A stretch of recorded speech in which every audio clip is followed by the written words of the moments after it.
Representative Crockett, Judge Edith H.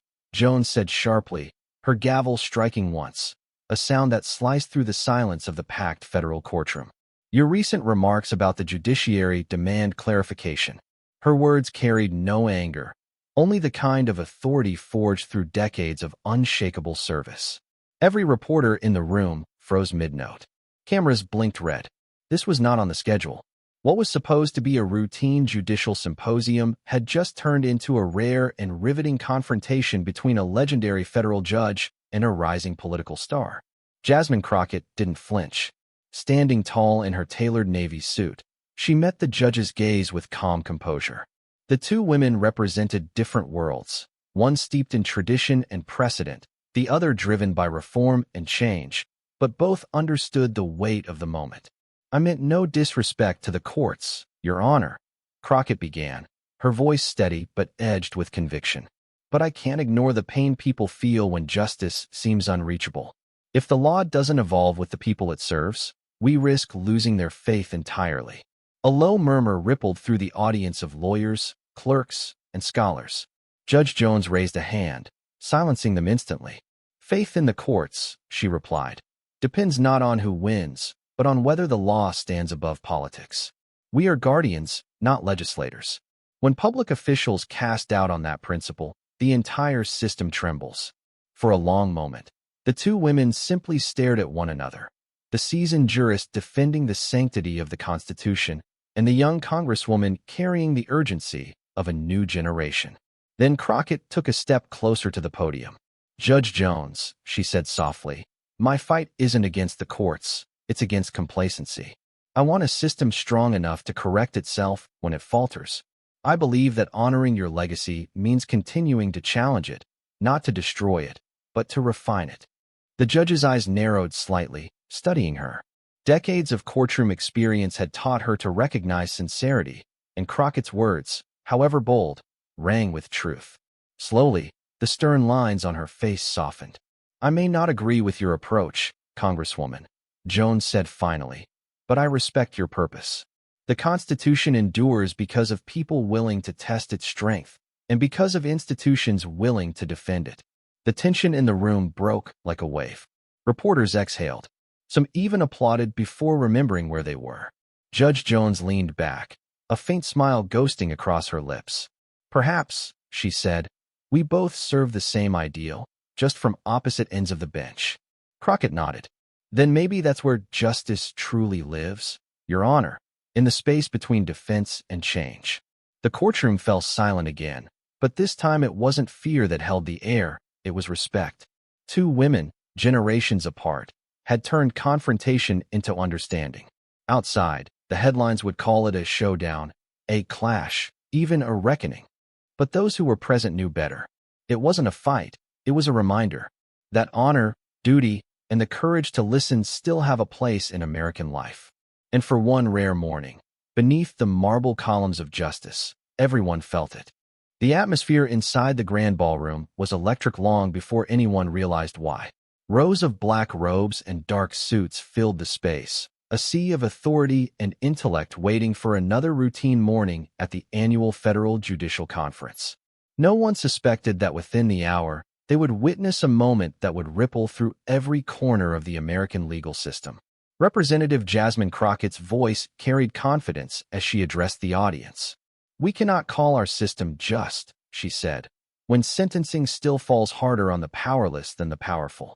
Her words drew nods from younger attorneys and quiet murmurs from those less comfortable with the critique. She spoke with the precision of a lawyer and the passion of someone who had seen too many lives broken by outdated policies. For 15 minutes, her remarks flowed smoothly, insightful, informed, unflinching. Then came the turn.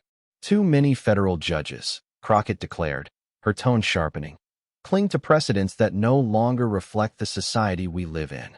If justice doesn't evolve, it becomes a museum piece. A ripple of tension coursed through the audience. Some judges shifted in their seats. Others exchanged wary glances. The air seemed to thicken as Crockett pressed forward.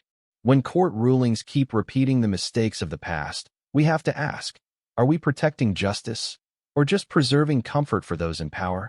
From the front row, Judge Edith Jones sat motionless. Her expression was neutral, but her silence carried weight. Nearly 4 decades on the bench had taught her when to speak and when to let others reveal themselves first. Crockett continued, "Judicial independence is vital, but independence should never mean isolation. Respect must be earned through fairness, not guarded by tradition." A journalist in the back whispered, "She's not pulling any punches." Then, without warning, Judge Jones rose from her chair. The quiet in the room was absolute. At 74, she still moved with a presence that made even senior lawyers instinctively straighten. She approached the podium, her heels clicking sharply against the marble floor. "Congresswoman Crockett," she said, her voice even but edged with steel. "You have my respect for your passion, but there's a grave misunderstanding in what you've just said." Crockett turned to face her fully. "I'm listening, Your Honor." Judge Jones nodded once. "When public officials imply that judges should shape rulings according to social pressure, they chip away at the foundation that keeps our courts impartial. Our oath isn't to popularity, it's to the Constitution. Without that separation, the law becomes nothing more than politics in robes." The words landed with quiet force. Cameras blinked red again, eager to catch every syllable. Crockett's hands rested on the podium. She didn't respond immediately. When she finally spoke, her tone had softened. "Judge Jones," she said, "I don't question the court's duty to remain above politics. But what happens when the people lose faith in decisions that seem disconnected from their reality? Isn't it our responsibility, both yours and mine, to make sure justice feels real to those it governs?" The judge regarded her carefully. "Faith is not built by comfort, Congresswoman. It's built by consistency. Judges must interpret law, not rewrite it. Change comes through lawmakers willing to craft better laws, not through judges bending principle to sentiment." Crockett paused, considering that. "Then maybe our work is incomplete until both sides do their part," she said quietly. "You uphold the letter. We must perfect the law's spirit." For a long, delicate moment, neither woman spoke. The confrontation that had begun as a clash now felt like a dialogue, measured, respectful, necessary. Judge Jones gave a small nod. "Then perhaps we agree on this much. Justice requires both courage and restraint, and neither can stand alone." A faint murmur of approval spread through the hall. Reporters captured the image, 2 women on opposite sides of power, bridging the distance between them not through outrage, but understanding. Outside, the headlines would call it a showdown, but those who witnessed it knew the truth. It wasn't a fight. It was an awakening, one that reminded everyone in that room why America's institutions, though imperfect, endure, because of voices willing to challenge and hearts willing to listen. "Judge Jones," Jasmine Crockett said quietly, her voice trembling just enough to betray the weight of the moment. "I think I understand now. My frustration with the system blinded me to the bigger picture. How do I push for change without undermining the very independence that keeps justice alive?" The room was still, so still that even the hum of the ceiling lights seemed to fade. Then, with a deep breath that carried both courage and humility, she added, "Your Honor, I owe you and this court an apology." A collective gasp swept across the chamber. Reporters glanced up from their laptops, their fingers hovering midair. Lawyers exchanged wide-eyed looks. It was a scene almost no one in modern politics could remember, a public figure not deflecting, not doubling down, but owning her mistake. Crockett continued, her tone growing stronger with every word. "In recent months, I let my passion for reform turn into impatience with the process. I spoke in ways that dismissed the very foundation of our courts, their independence. I see now that in my desire to fight injustice, I risked disrespecting the rule of law itself." Judge Jones didn't interrupt. Her expression remained composed, but those who knew her well saw a flicker of something human in her eyes, a quiet approval, the kind that comes from seeing someone rediscover their own integrity. Crockett clasped her hands in front of her. "As an attorney, I should have known better," she said softly. "Justice doesn't bend to emotion or popular demand. It stands firm because it must. My words failed to honor that, and for that, I deeply apologize." The transformation in the room was almost palpable. What had begun as tension now felt like reverence. The bailiffs, the reporters, even the skeptical lawyers in the back, all leaned forward, caught between disbelief and admiration. Judge Jones rose from her chair and stepped closer, her black robe trailing lightly behind her. Her voice, when she spoke, carried both strength and grace. "Congresswoman Crockett," she said, "what you've done here today takes extraordinary courage. To reflect publicly, to admit error, and to learn from it. These are not signs of weakness. They are the marks of true leadership." Her tone softened. "The passion that drives you is vital. But passion must walk hand in hand with principle. My concern was never your goals, only the way you sought to reach them." Crockett nodded, eyes glistening but steady.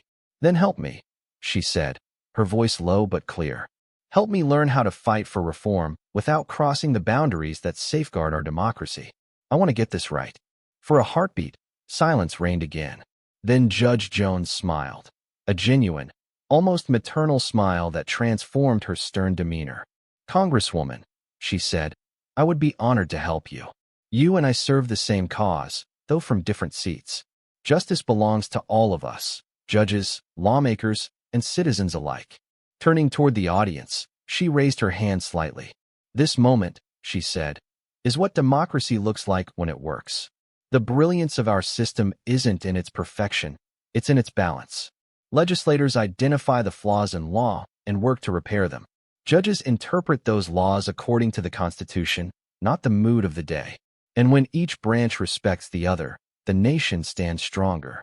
She gestured toward the framed Constitution hanging on the wall behind her. "This document," she said, "isn't just paper and ink. It's a promise. A promise that liberty endures when humility and duty coexist." The applause began hesitantly, then swelled into something steady and sincere. People weren't just clapping for a speech. They were clapping for a moment of grace that had become increasingly rare in public life. As Judge Jones and Representative Crockett exchanged a brief nod, a quiet understanding passed between them. Two women, divided by age and ideology, had reminded the nation that strength and humility were not opposites. They were partners. And for everyone who witnessed it, that truth would linger long after the conference ended. "When you see a ruling that feels unjust," Judge Edith Jones said evenly, "the answer isn't to undermine the courts. It's to examine the laws that produce that result. Change the law, and you change the outcome. That's how reform honors the system rather than eroding it."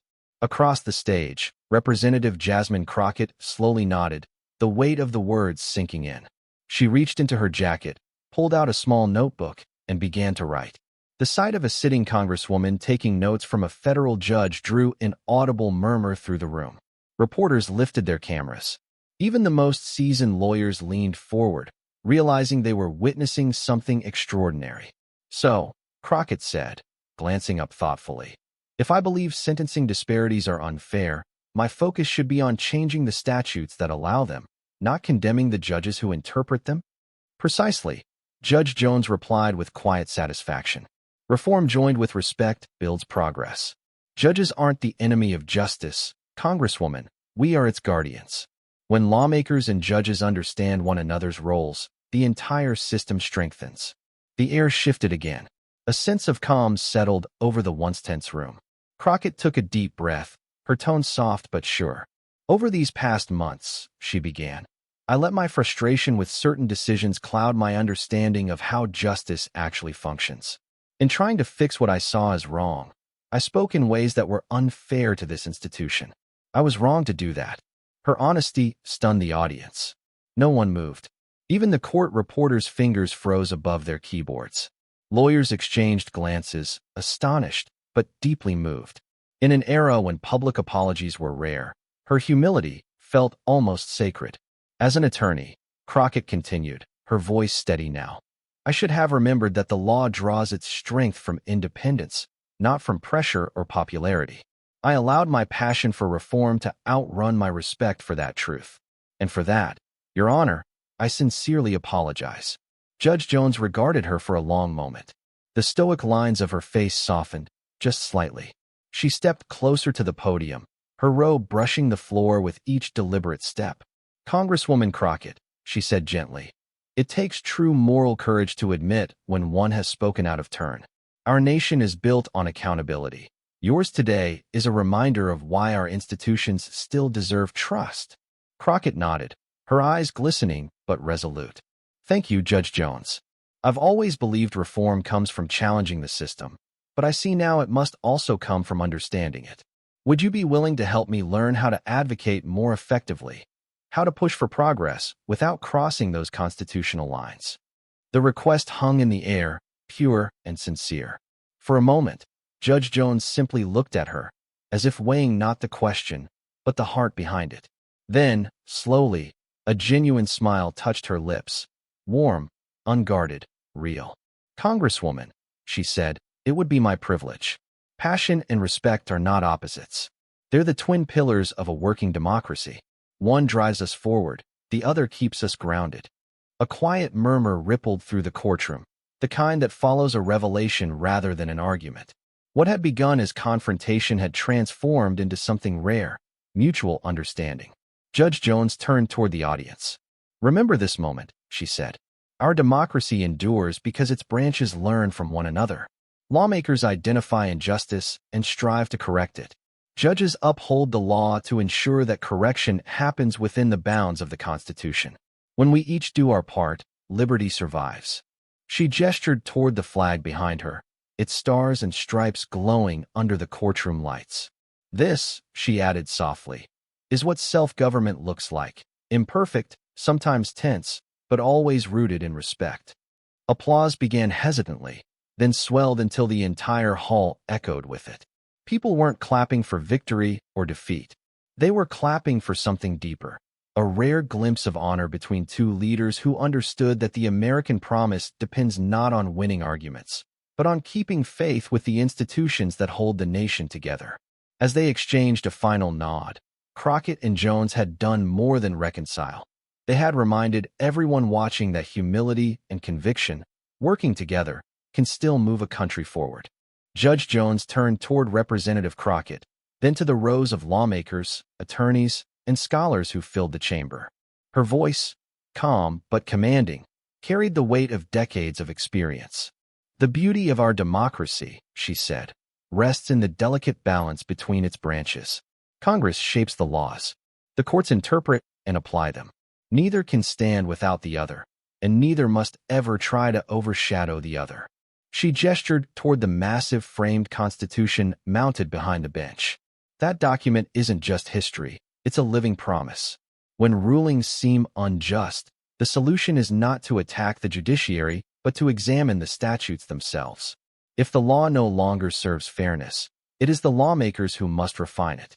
That's how reform honors, rather than erodes, the system that safeguards our liberty. Crockett listened closely, her expression thoughtful. Without hesitation, she took out a small notebook and began jotting down phrases, simple, focused, deliberate. The sight of a member of Congress taking notes from a federal judge sent a soft ripple through the courtroom. A few journalists exchanged glances. Others simply watched, silent, realizing the gravity of what they were witnessing. So, Crockett said after a pause, her tone measured, if I believe sentencing disparities are wrong, then my responsibility is to improve the law, not criticize judges who are bound by it. Exactly, Judge Jones said with a faint smile of approval. Reform that begins with respect builds bridges instead of walls. Judges want fairness as deeply as legislators do. When both sides understand their shared duty to justice, the entire system becomes stronger. She took a breath, her eyes sweeping across the room. Every day, judges face the limits of imperfect laws, she continued. Our oath compels us to apply them as written, not as we wish they were. Believe me, there are moments, many moments, when I wish I could rewrite a statute to prevent an unfair outcome. But that is not our role. Change must come from elected representatives who listen to the people and work within constitutional boundaries. Her voice softened. After nearly 40 years on this bench, I've seen the unintended harm even well-meaning laws can cause. We, too, hope for reform, but it must be done properly, through lawmaking, not political pressure. Crockett's expression brightened with understanding. So you're saying, she asked, that judges and legislators aren't opponents, they're partners. We just have to remember which lane each of us belongs to. For the first time that morning, Judge Jones's stern composure gave way to a genuine smile. Exactly, she said. When each branch respects its constitutional limits, We protect the rights of every citizen. Our differences become strengths instead of divisions. The tension that had once filled the room had vanished, replaced by something entirely different: cooperation, even unity. What began as confrontation had turned into a profound civics lesson unfolding in real time. Crockett stepped forward, her voice carrying with conviction but humility. "Judge Jones," she said, "I want to make a commitment today, in front of everyone here. From this point forward, I'll be more deliberate in how I speak about judicial decisions. My focus will be on improving the laws, not on questioning the integrity of those sworn to uphold them." She turned toward the assembled crowd, meeting the gaze of several judges in the front rows. "And to those in the judiciary who may have felt disrespected by my earlier remarks, I offer my sincere apology. You deserve the respect of every elected official in this country.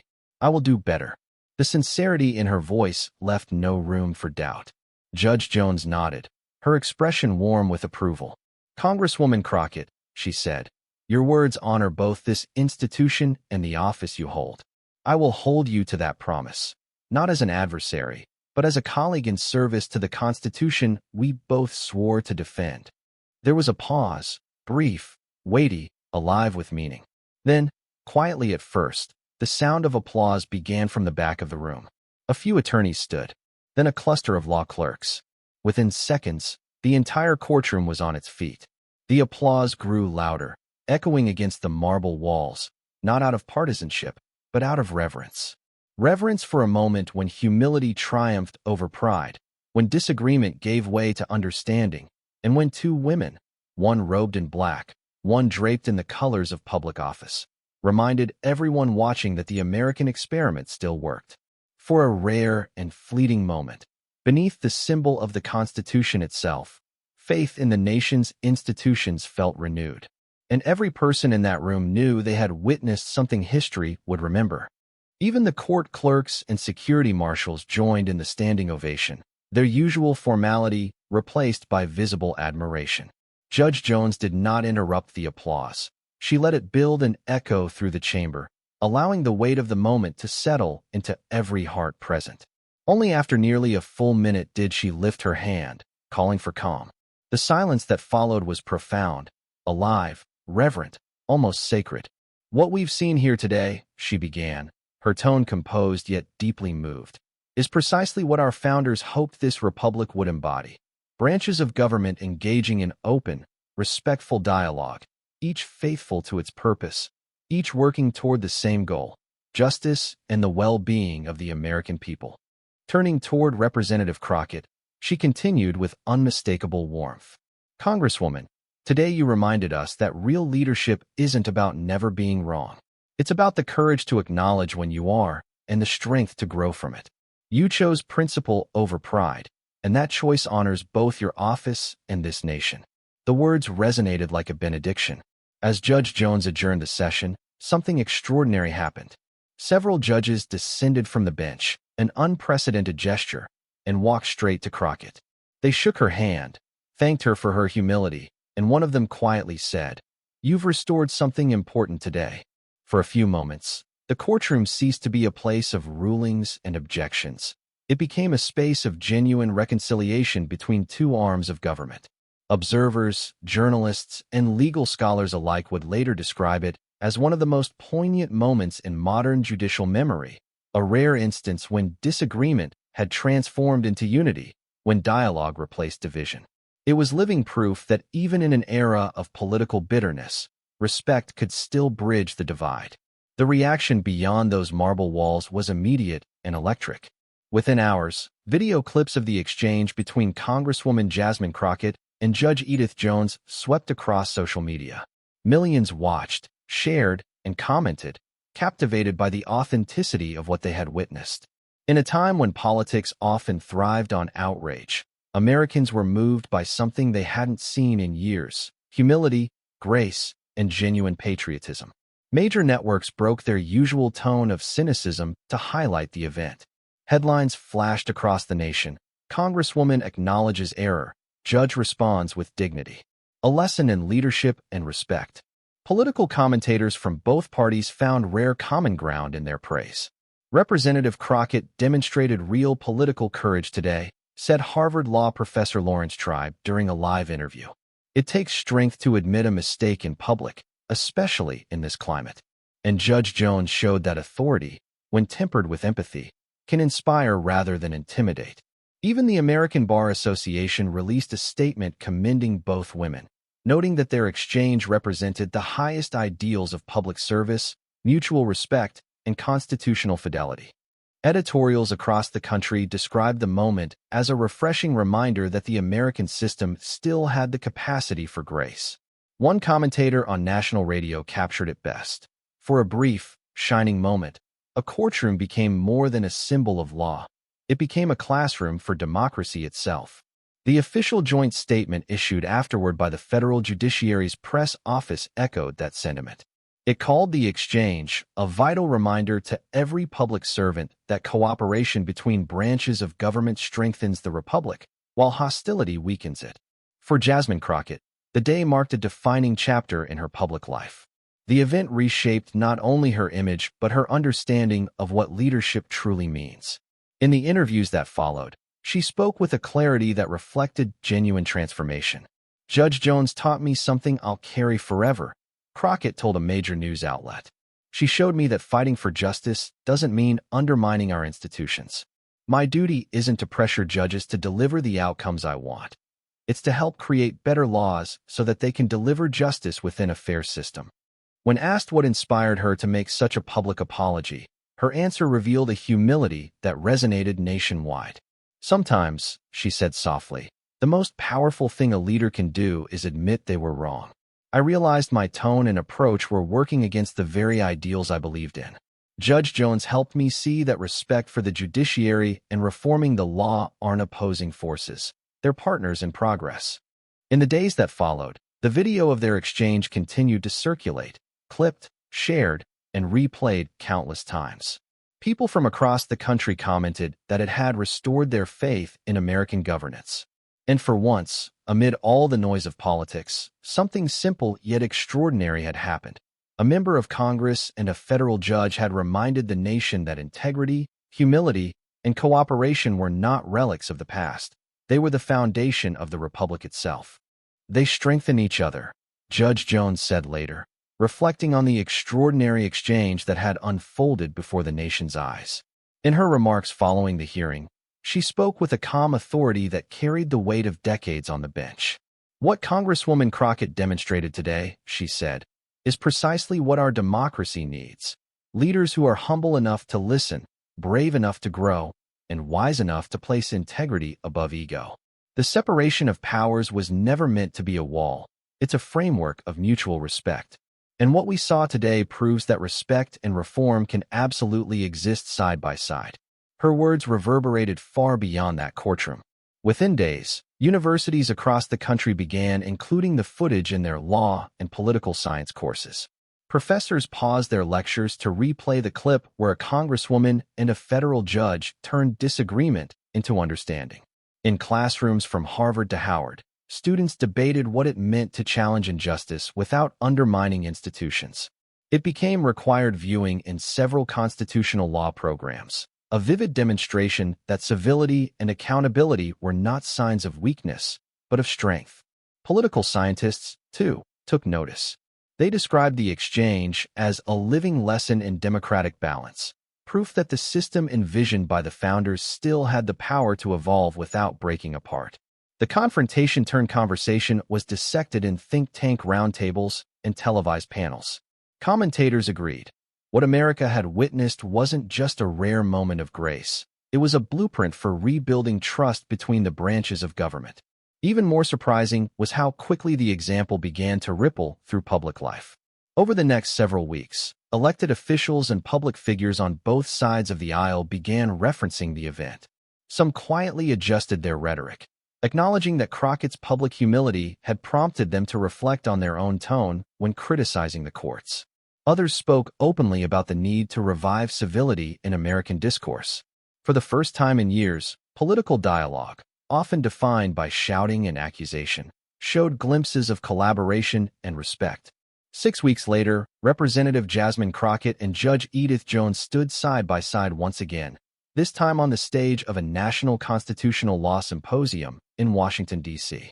What had started as a clash between two powerful figures had grown into an unlikely partnership built on shared purpose.